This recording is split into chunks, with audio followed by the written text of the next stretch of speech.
Hi, thanks for joining me today. My name is Chris, and I am here participating in the Just a Girl Who Loves Instagram and YouTube Hop.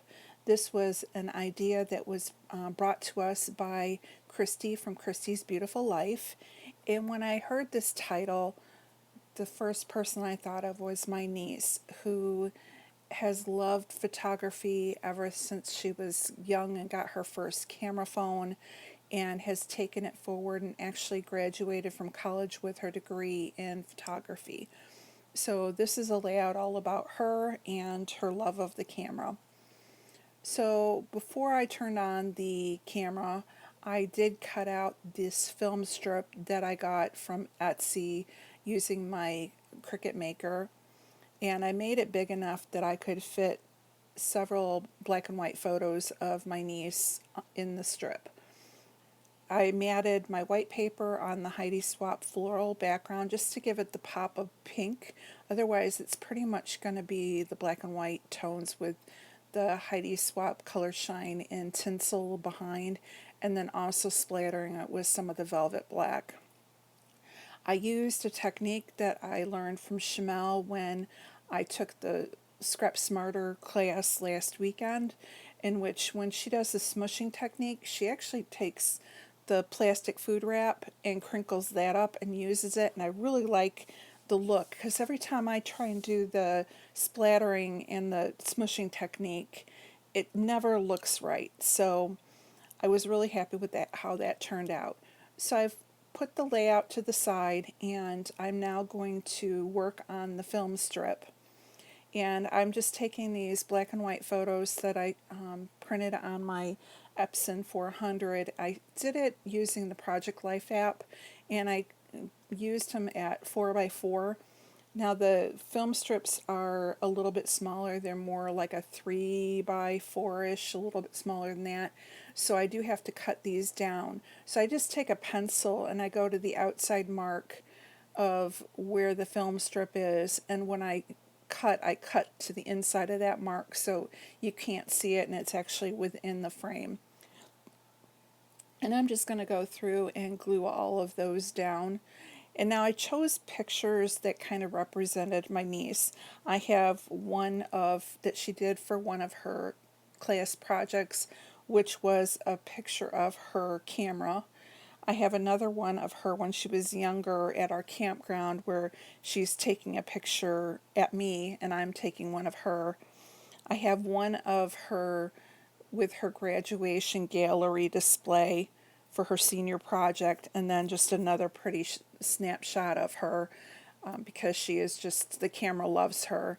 And then I took a bigger one of her where she's actually holding her camera up, and I'm going to use that as the focal picture.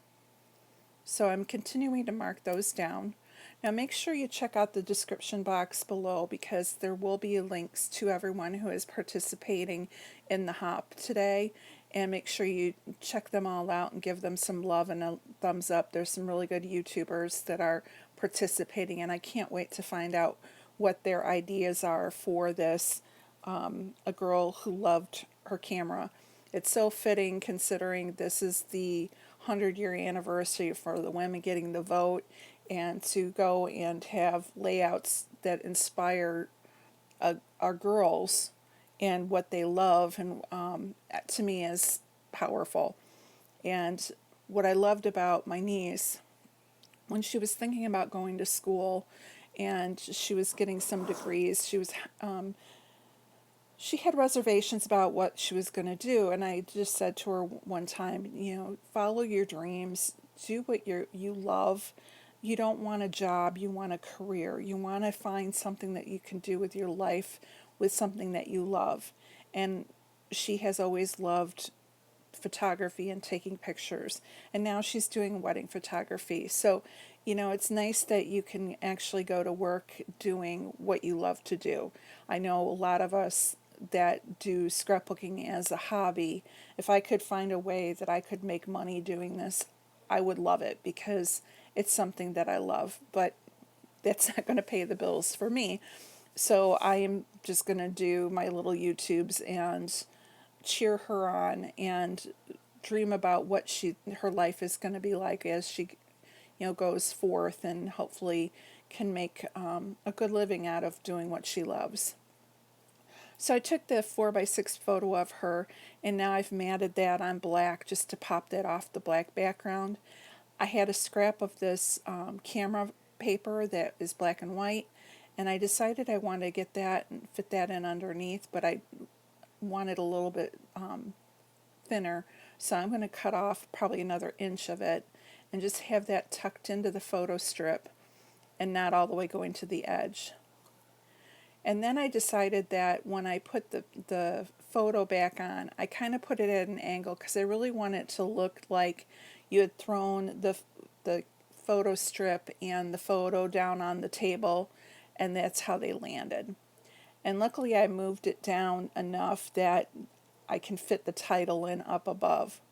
So I'm going to take these foam stickers, I'm not sure what the name of them are, and I'm just going to spell out "Just a Girl Who Loves Her," and then I'm going to spell camera wrong, but in the close-ups afterwards I do catch my mistake later and I do fix it off camera. So for all you who are watching me spell the word camera, I do know there is an R in it. And I love these stickers because you can maneuver them and fit them in and make them fit into your design. And I like kind of that wonky look. It just kind of gives it that whimsical, frilly look that I was going for. And really there's not a lot of embellishments on this layout. I think that the mixed media, the film strip, the big title really took a lot for this page, and to add a lot of other stuff I think would have taken away from the look I was going for. So you're going to see that all I'm going to do is fussy cut flowers from the inside part of the paper that I used in the background as the frame. And I'm going to stick a few of those in and a doily. And that's all the embellishing I'm going to put on here. I'm not going to put any enamel dots, nothing. And I really, really like how it turned out. It's just very clean, and I like the black and white look to it. And I'm just going through and trying to use them up. I actually have 3 packs of these stickers, and as I was going through, I'm now totally out of ease, so I'm going to have to finagle those. But what I was trying to do is empty them off of the one sticker sheet, so I kept going back to the first one, and then I'd go to the other ones when I needed a letter that wasn't on there. But yeah, I used a lot of ease on this. And here's where I'm going to spell the word camera wrong. I'm going to put an A and forget the R. But like I said, I do catch it off, and you'll see in the close-ups that I've corrected that. And now I'm taking my doily, and I'm just cutting a very, very thin amount. And I'm going to tuck one in the bottom left-hand corner. And I messed up. I used the ATG and it ripped my doily apart, so I had to cut a new piece. And now I'm just cutting another one. I'm just going to have it barely tucking out of the film strip up above by the title. And then I take the remaining piece and I put it down below.